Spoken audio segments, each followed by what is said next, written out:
Então, assim, gente, primeira coisa do dia, você tem que fazer um cronograma com todas as aulas que você vai ter durante o dia.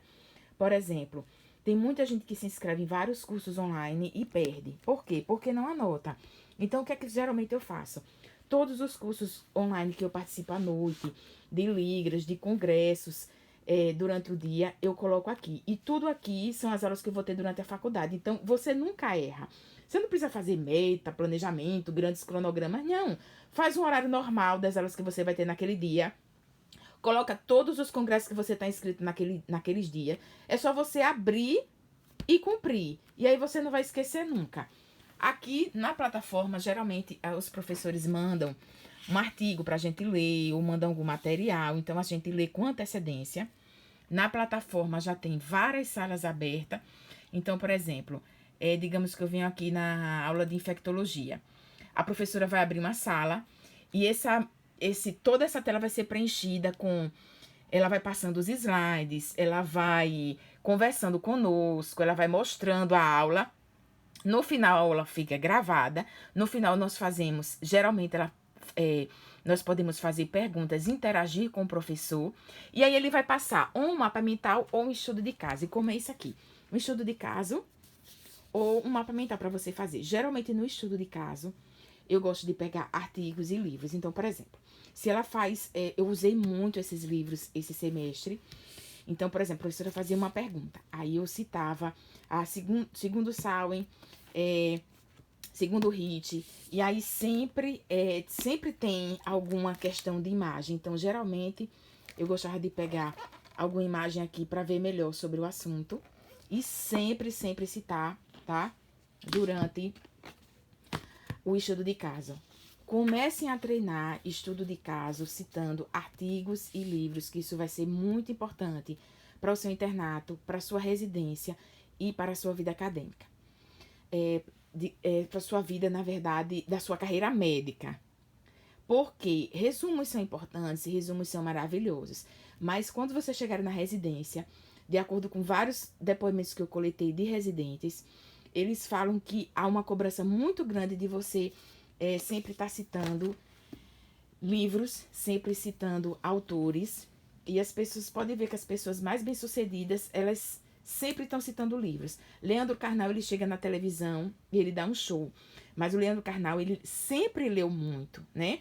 Dr. Ben Carson, um dos maiores neurocirurgiões do mundo, muito bem sucedido. Então, ele fala muito importante sobre a leitura. Então, geralmente eu gosto de comparar, por exemplo, a professora fala sobre uma conduta. E aí eu gosto de comparar com vários livros que eu tenho sobre condutas médicas.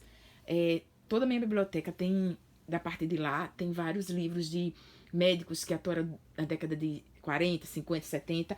E aí eu vou comparando as condutas para ver sobre a evolução, para ver o que eu posso acrescentar, como é que a gente deve fazer, de acordo com os artigos, com livros e com condutas de vários médicos, né?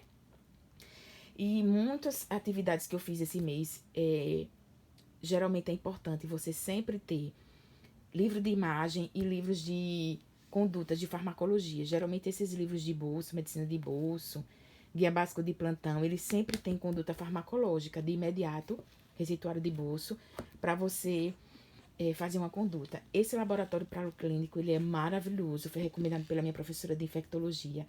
Ele é muito bom porque ele mostra exatamente isso. Quais os exames que você deve solicitar em todas as doenças aqui tem. Por que você deve utilizar aquele exame e como é que você vai interpretá-lo. Então, ele é dividido aqui por exame e por patologias. Ele é maravilhoso.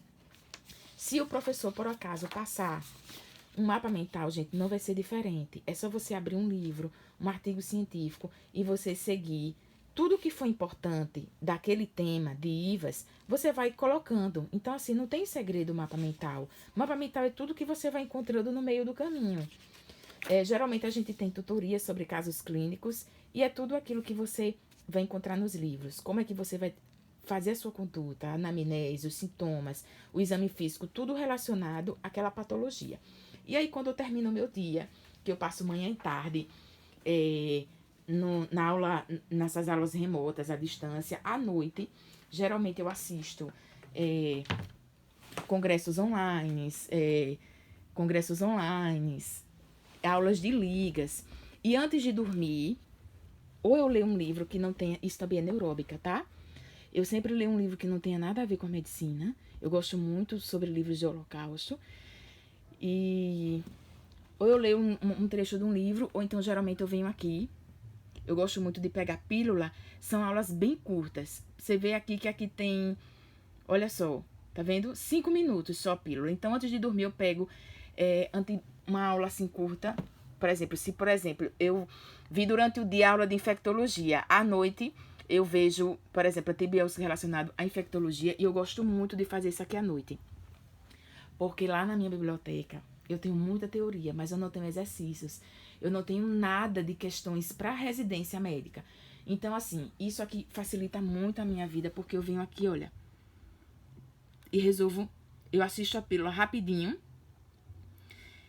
já que eu já estudei o assunto de manhã com os meus professores lá na plataforma, eu só dou uma olhada na pílula e começo a resolver questões sobre aquele assunto que eu vi naquele dia. E assim termina o meu dia. E eu espero que eu tenha ajudado vocês no quase tudo de medicina. Beijos.